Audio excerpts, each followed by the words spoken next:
DSMN8 very much helped us achieve that, creating a safe space where all of the information about the do's and don'ts, how to sound more engaging on social media. Here is the legally approved tone of voice guidelines deck. All of these captions that you see here have been approved for you. I think that was the game changer. It really is the most genuine and most authentic way of talking about the reason why your company has been founded or the reason why your company exists. You're basically just giving people a platform to talk about your company for free. It's a no-brainer.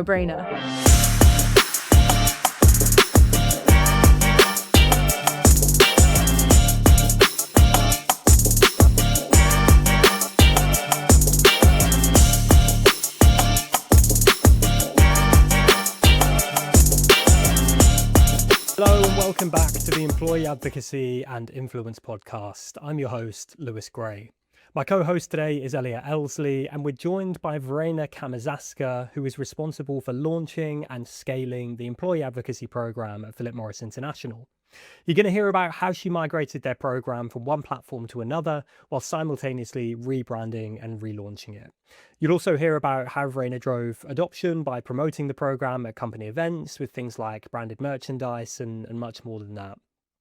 We also went into detail about how Philip Morris navigates employee advocacy while still operating in one of the most tightly regulated industries in the world. So before we jump in, one thing to note is that though we endeavour to keep our podcast platform agnostic when it comes to employee advocacy tools, Philip Morris launched their program with DSMN8, and to this day, that's the tool that they use. That being said, there are, of course, one or two mentions of DSMN8 and our platform's features, but no matter what tool you're using, you're going to be able to follow Verena's playbook and apply these strategies and tactics to your own program. So let's get into the conversation. Okay, so Verena, firstly, welcome to the show. We're absolutely delighted to have you here. Would you mind just introducing yourself and your role to our listeners, please? Of course. Hi, my name is Verena Camesasca. I am the Digital Creative Content Lead working at Philip Morris International in London. Absolute pleasure. Thank you for that. And so for the listeners' context, your employee advocacy program has been named InsideOut. So it's something that we recommend that people do all the time is give your program an identity. And we're definitely going to come on to that. But for the listeners' sake, when we're referring to InsideOut throughout this episode, we're going to be talking about PMI's employee advocacy program. So before the current version of InsideOut, what did employee advocacy look like at PMI? And why was it difficult before to gain traction? I think it was a mixture of, there wasn't really the appetite in the business yet. I think people were sort of very keen to talk about PMI, the journey that we've been on, everything that we've sort of achieved in the last 10 years of our smoke-free journey. But there was this resistance of, what can I say? What am I allowed to talk about as an employee? You know, what can I say in the realms of social media, which is this ever-changing thing, right? Like I think we didn't really have the confidence to talk about Philip Morris as a new company doing new things rather than the old traditional tobacco side of things. And we had a platform in place, and in all honesty, it was there to serve a purpose, and it did, but it didn't really allow any of our employees to grow. It didn't really have the features that made it possible for employees to tweak their tone of voice or measure their success or connect with other employees. So it felt very limited in a way. And I think there was appetite for something new, but we just didn't really know what it was.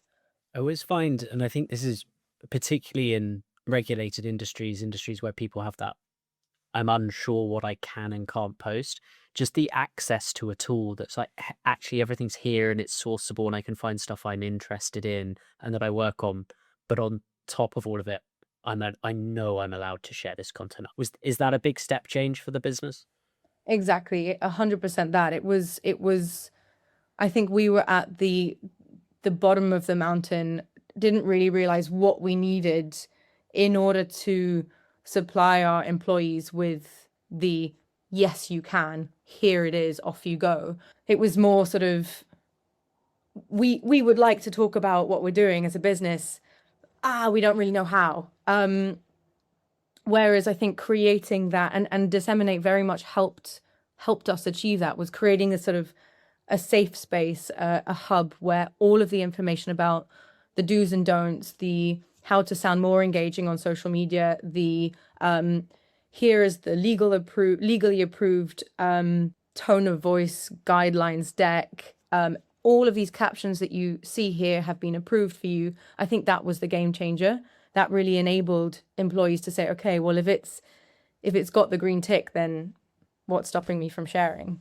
And were there any other barriers at the time as well? So obviously I know there's platform limitations. You've got employees who want to share. They don't know what they can say. Was there anything else kind of factoring into the mix, like a lack of time or anything along those lines? I was going to say lack of time was one of the main things. We didn't really have an expert or the one person that would come in and sort of lead this. Before I started in my role, I think back then it was Employee Advocacy Executive. Before I came in to do that, there was just one or two people who would do this on the side as their sort of side hobby, while trying to focus on a number of different meticulous things within the business around corporate comms, social media. We had a PMI scientist who was running our version of InsideOut back then. So it was very much down to time. And I think if you are starting your employee advocacy journey, you do need that one person who's going to sit down and understand what is the need of the employees, what is our objective, what's our platform going to look and feel like, and then how are we going to get it flying smoothly. So even, I mean, now today my role is split still between employee advocacy and then other creative marketing and comms streams.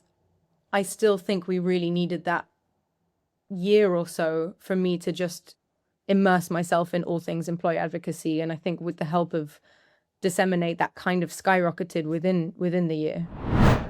Quick one. If you've ever wondered how your employee advocacy efforts are actually performing and not just what you think is happening, DSMN8 offers a free employee advocacy health check. All you have to do is provide your company name and our team will pull real social data on how active your employees are, what impact it's having, and then how you stack up against your chosen competitors. So whether you're assessing the performance of your employee advocacy program or getting a benchmark for a future program, these will be the insights you can act on. The link's in the show notes. Something that I think you guys have done so well, Verena, is the giving your program a brand that's separate from the corporate brand. We talk about this all the time, but the importance of giving a program a unique identity so that it doesn't just feel like a corporate bolt-on. And I don't want to kind of answer the question here for you, so I'll just put it to you. Why was it important to make InsideOut feel distinct from the PMI corporate brand for you guys? I mean, that was a very conscious decision at the time. We realized we had the potential to completely rebrand because we were switching platforms. And there was a lot of discussion internally about, oh, should we just keep it as is? Should we link it very, very specifically to the current or generic PMI brand?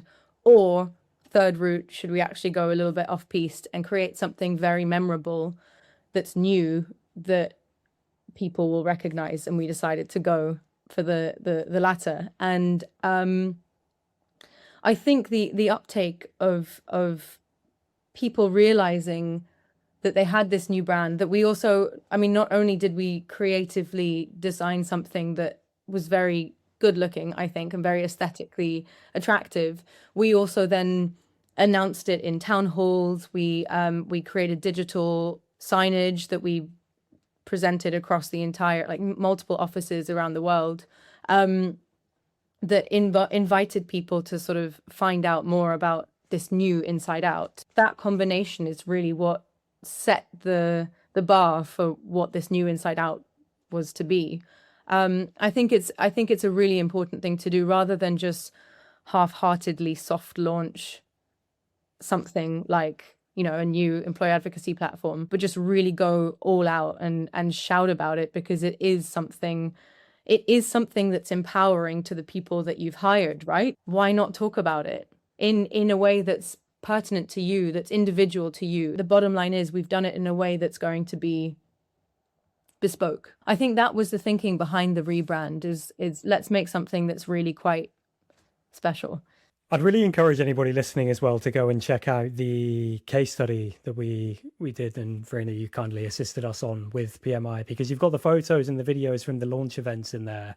But I love that you did that. So you had that booth with like the branded tote bags and things like that, and merchandise that actually made it feel like a movement and a community rather than, as Elliot just described, another piece of software. So we'll link to that in the show notes, because I think that's something that people can follow the example on for sure. But going through that launch, obviously I know you went through the process of raising awareness through events and things like that, but for the initial group of people that were invited to take part, were there specific teams or groups that you were looking to onboard first? Because, we quite often see people go after social media teams or marketing teams because they're, let's say, native to those platforms. But did you have was there anything like that going on behind the scenes where you were targeting specific groups to begin with?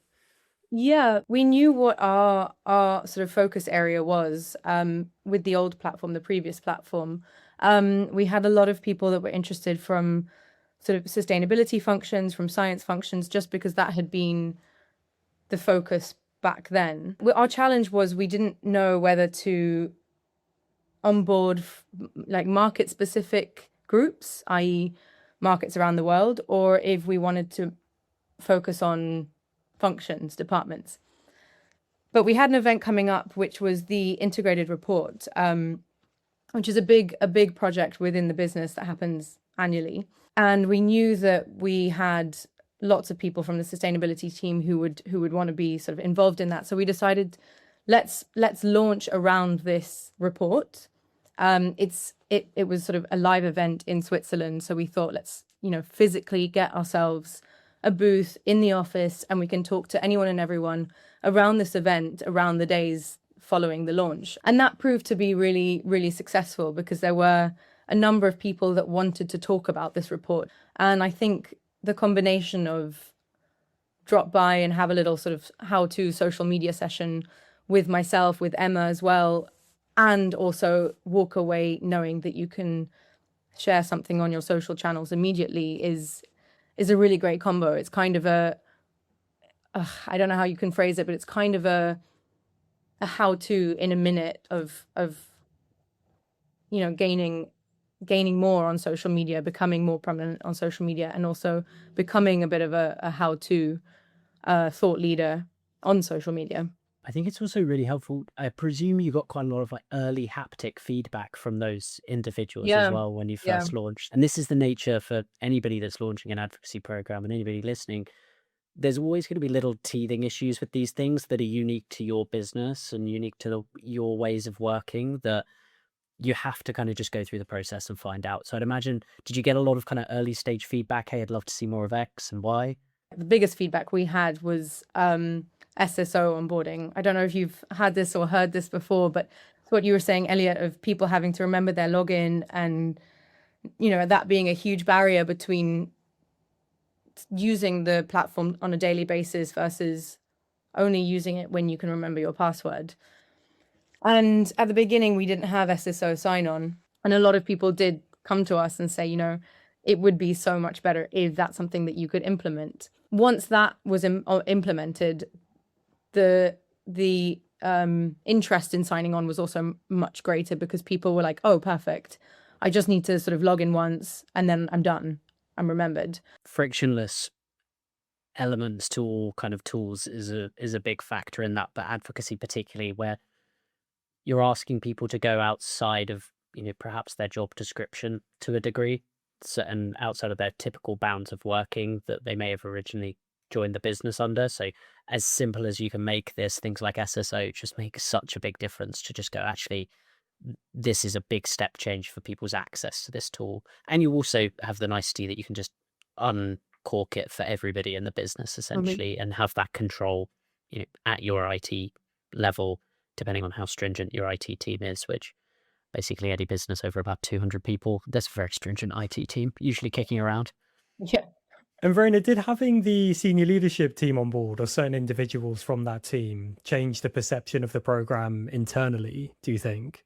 Definitely. I think that was kind of secondary for us, because I personally thought that might be a tricky thing to achieve, to get senior leadership sort of backing us. But it turns out it really wasn't at all. As soon as we approached them, or I approached them and explained what this was and what we were doing and what our mission was, I had a lot of really positive buy-in from senior leaders, which then just sort of having a message from them in our internal platforms talking about InsideOut and the importance of employee advocacy also really skyrocketed how much people were willing to find out about it and willing to sign up. And it sounds like it would be an unachievable thing, but I mean, we have 79,000 employees at Philip Morris and a hell of a lot of senior leaders as well. But if you find the ones that are really interested in, voices on social media and the power of social media, I think that can really help with getting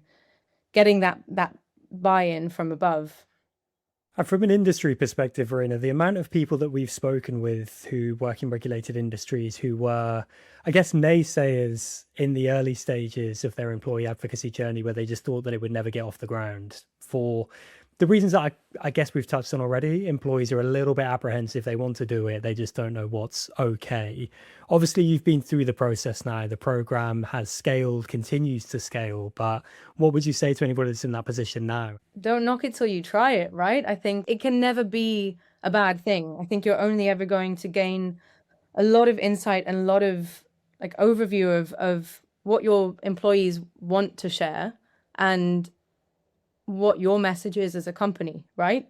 It's not one to shy away from. And I can really see that, especially when we started out, which was 3 or 4 years ago now, it still wasn't a big element of comms, employee advocacy. People didn't realize that it was such a quick win.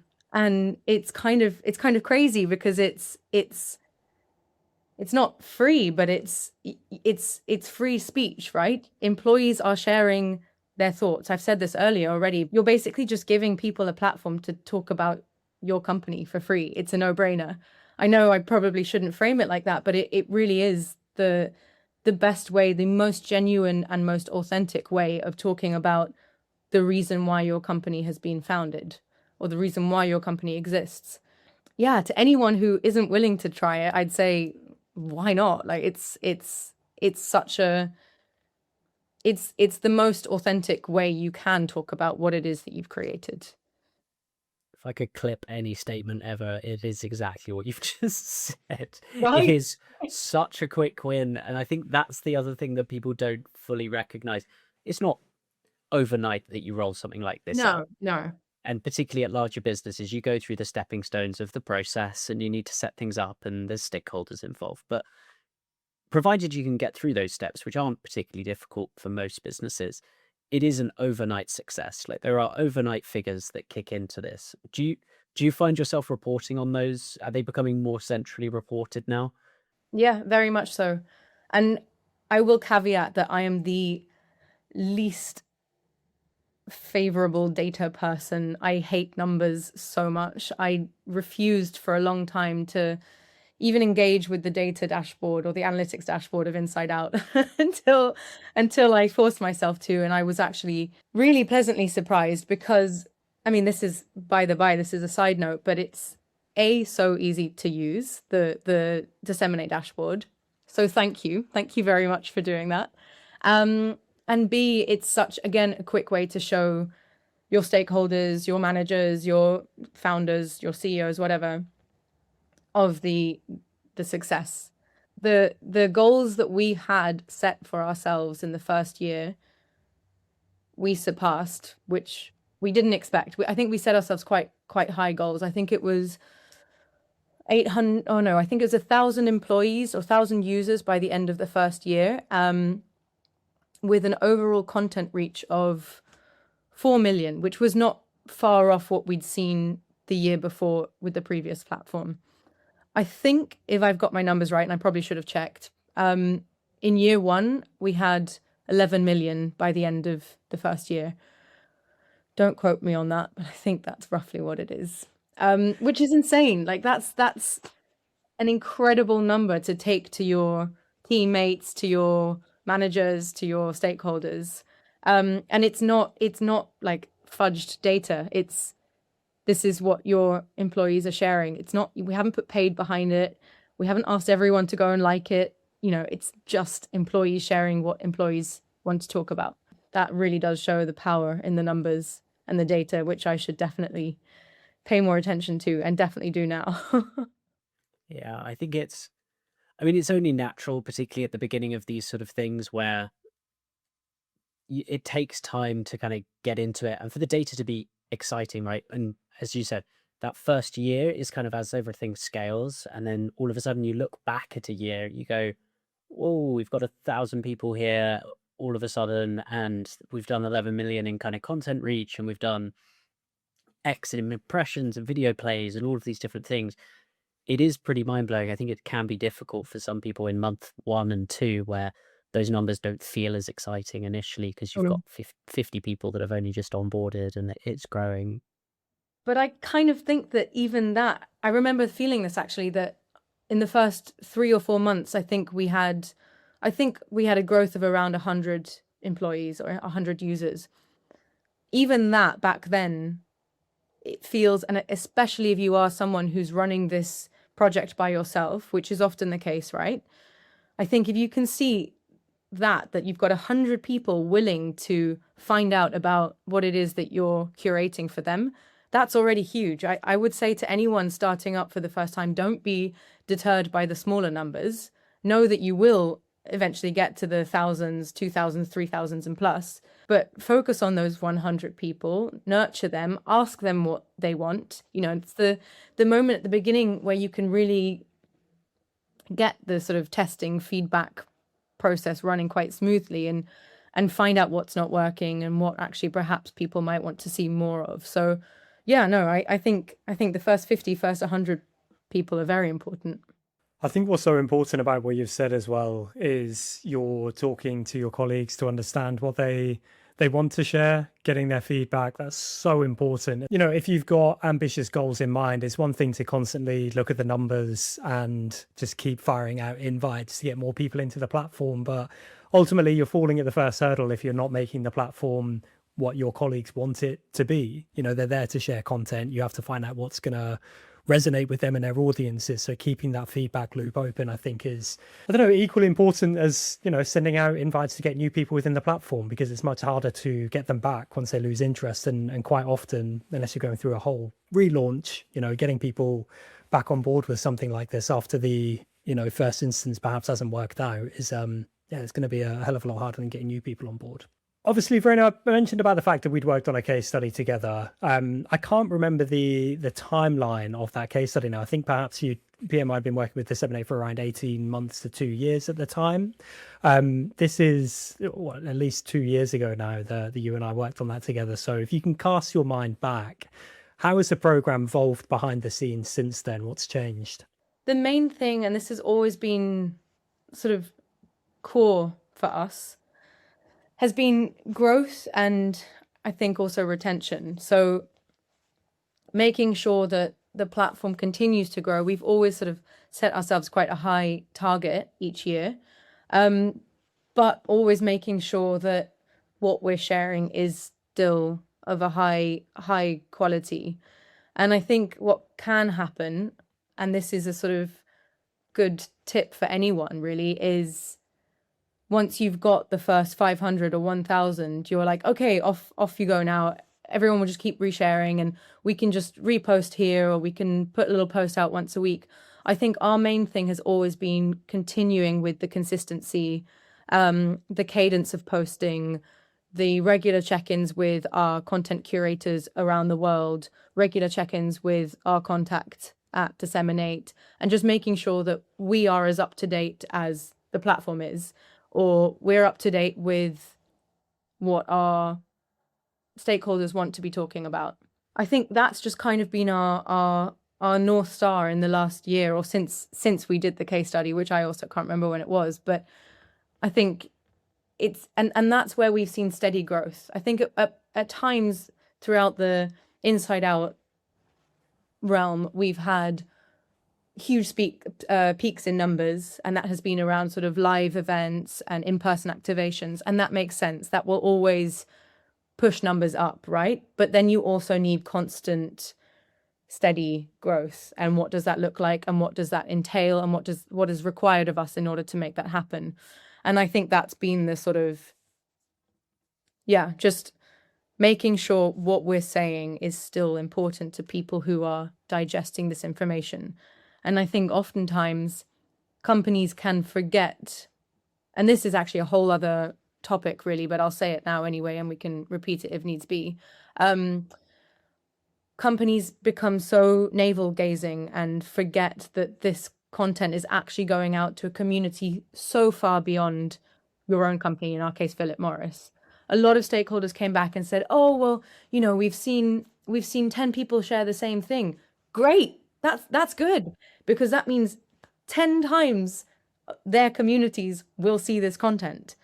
And yes, there will be slight nuances to the content. They will have used a different thumbnail, or they will have personalized their caption, or they will have used a different caption that we've provided them with. So don't worry. It's not about what it looks like within. It's about what the communities around the world are seeing. I mean, one person has an average following of, I think, 500, 800, 1,000 people. That's probably on the lower end, actually, now. A managing director would probably have multiple thousands. That's their community. So I think it's just that. It's making sure that we are supplying our communities with digestible, engaging content that actually makes sense and looks good and reads well. Well, I guess a natural next question in that case would be, looking ahead, what's next for the program? Where do you want to take this next? The first big step we've taken is we've grown our team slightly. So it's now no longer just me, which is a huge relief, because it is tough to do as a one-man band. So we've got another person on board who is focusing on growing the platform. And we kind of, our project this year now is twofold. The first route is continue to grow to markets across the globe that are not necessarily English-speaking markets. That was kind of our first step when we started out with DSMN8. It was always going to be target English-speaking markets because of the language and because it's easier to communicate with stakeholders.